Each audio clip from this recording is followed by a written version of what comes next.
Minsan, kinausap ng anak ang ama.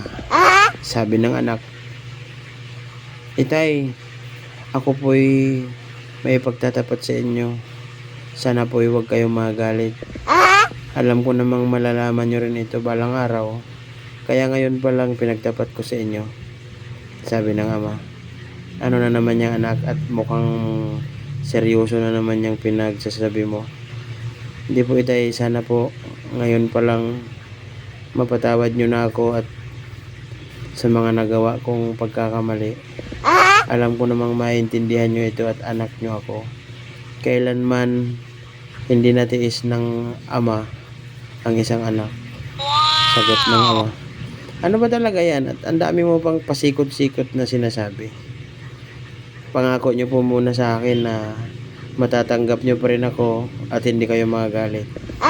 Sabi ng ama, sige. Kung ano man yan, tanggapin natin at matatanggap kita. Siyempre, anak nga kita. Ano ba problema mo? Buntis po ako. Napatayo biglang ama. Aba, junior naman. Pinayagan na nga kita maging bakla. Tapos ngayon, mangangarap ka pang buntis. Ano ba naman yan?